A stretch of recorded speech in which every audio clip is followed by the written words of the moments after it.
रामप्रसाद बिरयानी बेचने का काम करता था और उसकी बिरयानी इतनी फेमस थी कि दूर दूर से लोग उसकी बिरयानी खाने आते थे। वो अपने ग्राहकों से बिल्कुल दोस्तों जैसा व्यवहार करता था। किसी की प्लेट में एक्स्ट्रा रायता डाल देता तो किसी की पसंद के हिसाब से मसाला कम ज्यादा कर देता। अरे रामप्रसाद भाई, आज तो फिर से बहुत भीड़ है। हाँ भाई, ये सब आपकी दुआओं का असर है। जरा सा इंतजार करिए, बस फिर आपके लिए एक प्लेट बिरयानी तैयार करता हूँ। अरे भाई साहब, इनके यहाँ हमेशा ही भीड़ रहती है। इतनी लजीज बिरयानी जो बनाते हैं। अरे चुप रहो मोहनदास, फालतू की तारीफ ना करो। अरे ये भीड़ बता रही है कि मेरी तारीफ फालतू है या नहीं है। इतने में रामप्रसाद के बेटे गौरव और अर्जुन वहाँ आ गए। अर्जुन ने देखा कि ग्राहक बिरयानी के लिए चिल्ला रहे हैं तो वो गुस्से से उनको डांटने लगा। अरे इतना शोर क्यों मचा रखा है? थोड़ा शांति से खड़े रहो वरना भगा दूंगा सबको। अर्जुन बेटा, ग्राहकों के बिना हमारा काम नहीं चलेगा।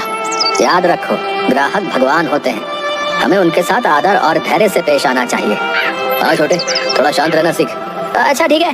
उस समय तो अर्जुन ने सिर झुकाकर रामप्रसाद की बात मान ली, लेकिन उसकी यही आदत थी कि वो किसी से तमीज से बात नहीं करता था। शाम को सब घर पहुँचे और गौरव ने मालिनी को अर्जुन के गुस्से वाली बात बताई।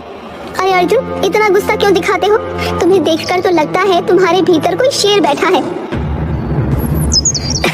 अरे भाभी, मैं तो बस शांति बनाए रखने की कोशिश कर रहा था। अर्जुन, तुम्हारी शांति बनाए रखने की कोशिश से तो मुझे डर लगता है। ऐसा ना हो कि कल को तुम सबको भगाकर खुद ही बिरयानी खाने लगो। गौरव की बात सुनकर सब हंस पड़े। पिताजी, आपने कभी सोचा है कि अगर अर्जुन ठेला संभालेगा तो सब ग्राहक भाग जाएंगे?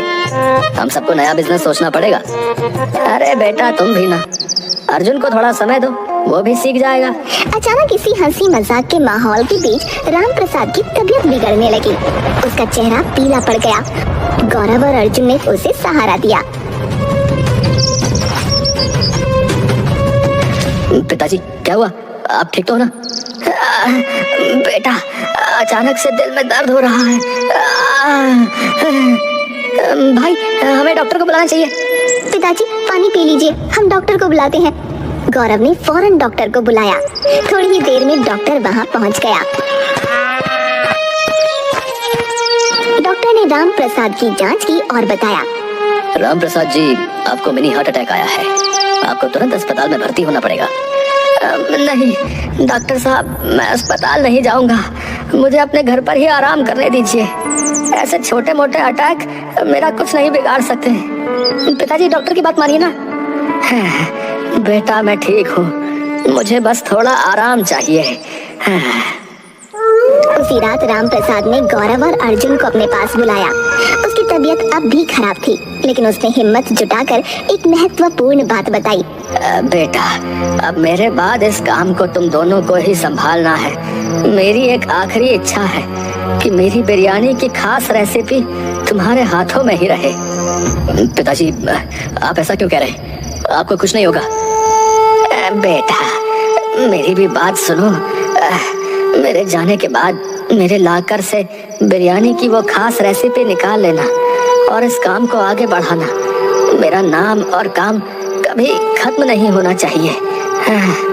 पिताजी, ऐसा मत कहिए ना, हम सब आपके साथ हैं। अगली सुबह जब सब जागे तो देखा कि रामप्रसाद का देहांत हो चुका है। वो शांति से इस दुनिया को अलविदा कह चुका था। पिताजी, आप हमें छोड़कर क्यों चले गए? पिताजी, अपने आप को संभालिए भैया, शायद भगवान को यही मंजूर था। रामप्रसाद का अंतिम संस्कार किया गया। उसके परिवार के साथ साथ उसके ग्राहक भी बहुत दुखी थे और इसी वजह से उसके अंतिम संस्कार में बहुत भीड़ इकट्ठा हो गई थी। फिर अंतिम संस्कार के बाद गौरव ने अपने पिता की आखिरी इच्छा पूरी करने का फैसला किया। छोटे, अब हमें पिताजी की रेसिपी निकालनी चाहिए। ये उनका सपना था कि हम इस काम को आगे बढ़ाएं। ठीक है भैया, चलो देखते हैं। गौरव ने लॉकर खोला, लेकिन ये क्या, लॉकर तो खाली पड़ा था। ये देखकर गौरव हैरान रह गया। भैया, मैंने पहले ही वो रेसिपी निकाल ली थी। अब मैं इस बिजनेस को अकेले संभालूंगा। मुझे नहीं लगता कि हमें इस काम को साथ में करना चाहिए। अर्जुन, तुम ये क्या कह रहे हो?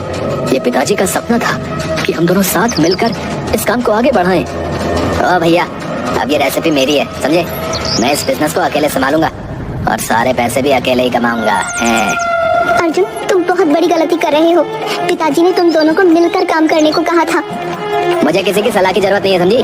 अब मैं अपने तरीके से काम करूंगा। गौरव और अर्जुन के बीच काफी बहस हुई और अंत में अर्जुन ने गौरव को धक्का दिया और रेसिपी लेकर वहाँ से चला गया। उसने अलग रहना शुरू कर दिया और राम प्रसाद की दुकान में ही बिरयानी बेचने लगा।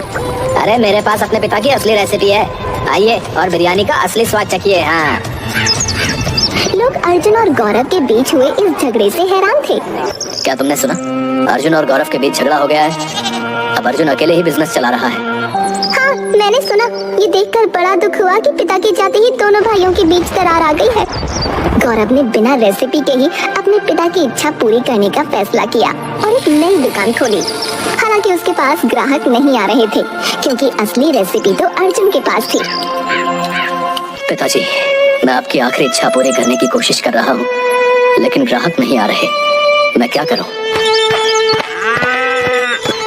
गौरव, मुझे तुम्हारे इन हालातों का दुख है, पर क्या कर सकते हैं। पर मैं ये कह सकता हूँ कि आज तुम्हारे पिताजी होते तो तुम पर गर्व करते। मोहनदास अंकल, क्या आप अर्जुन से बात कर सकते हैं? उसे समझाइए कि हम दोनों को साथ में काम करना चाहिए। अब ठीक है, मैं उससे बात करूंगा। मोहनदास ने अर्जुन से बात की, लेकिन अर्जुन मानने को तैयार नहीं था। अर्जुन, गौरव के साथ मिलकर काम करो, ये तुम्हारे पिताजी की इच्छा थी। ऐसे सब अकेले हथियार लेना सही नहीं है। अरे फालतू ज्ञान मत दो अंकल, समझ रहे हो? जाओ यहाँ से, काम के समय दिमाग की हटा रहे हो। मोहनदास समझ गया कि अर्जुन किसी की सुनने वाला नहीं है। अर्जुन की दुकान पर ग्राहकों की भीड़ लगी हुई थी, लेकिन उसका बर्ताव खराब होता जा रहा था। वो ग्राहकों से बहुत बेहूदे और अभद्र तरीके से पेश आ रहा था। अरे भाई साहब, थोड़ा रायता और डाल दीजिए। खाने आए तो चुपचाप खाओ ना, वरना ऐसे दबा हो जाओ। ऐसा क्यों बोल रहे हो? हम तो पैसे देकर खा रहे हैं भाई। पैसे देके खा रहे हो इसका मतलब ये नहीं है कि तुम राजा हो गए हैं। एक शब्द और बोला तो थप्पड़ बजा दूंगा, बता रहा हूँ। भाई, इसमें मसाला कम है, थोड़ा और डाल दो। मसाला चाहिए तो घर से लाकर डाल दो ना, यहाँ कोई तुम्हारे नौकर नहीं लगे हुए कि तुम्हारी हर फरमाइश पूरी हो। ग्राहक अर्जुन के व्यवहार से तंग आ चुके थे, लेकिन बिरयानी की लत के कारण मजबूर होकर वही खा रहे थे। यार, ये अर्जुन तो पागल हो गया है। ऐसे बिरयानी खाने का क्या फायदा जब इज्जत ही नहीं रह गई। हाँ, पर क्या करें यार, इसकी बिरयानी का स्वाद ही ऐसा है कि छोड़ नहीं सकते हैं। तुम लोग राम प्रसाद के बड़े बेटे गौरव की बिरयानी भी खा सकते हो। अरे पर राम प्रसाद की बिरयानी की असली रेसिपी तो अर्जुन के पास है। हाँ, वो बात सही है, पर बिरयानी तो गौरव को भी बनानी आती है। एक बार खाकर तो देखो। और सबसे अहम बात तो यह है कि उसके पास तुम्हें बिरयानी के लिए इंतजार नहीं करना और ना ही अपनी बेइज्जती करानी पड़ेगी। हाँ, वैसे बात तो सही है। कुछ लोग गौरव की दुकान पर पहुंचते हैं। भाई सुना है तुम्हारे यहाँ भी बिरयानी मिलती है? हाँ बिल्कुल, आइए बैठिए, यहाँ आपको अच्छा खाना और अच्छी सेवा मिलेगी। ये सुनकर अच्छा लगा। उस अर्जुन के व्यवहार से तो हम तंग आ चुके भैया। ये लीजिए, खाकर बताइए कैसी है। अरे ये तो सेम वैसी ही बिरयानी है। तुमने तो बिना रेसिपी के कमाल कर दिया गौरव है। गौरव की दुकान पर धीरे धीरे ग्राहक आने लगे और वो भी अपने पिता की रेसिपी के बिना ही बिरयानी का स्वाद अच्छा बनाने में सफल हो गया। आप सब आराम से बैठिए और किसी को कोई दिक्कत हो तो मुझे बताइए। गौरव भाई, तुमने आज राम प्रसाद चाचा की याद दिला दी, बता रहा हूँ।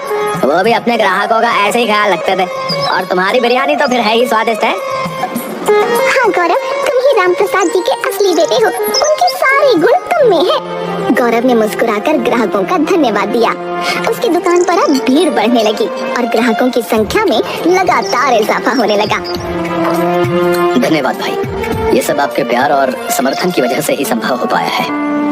नहीं गौरव भैया, ये तुम्हारी मेहनत और अच्छे व्यवहार का फल है, बता रहा।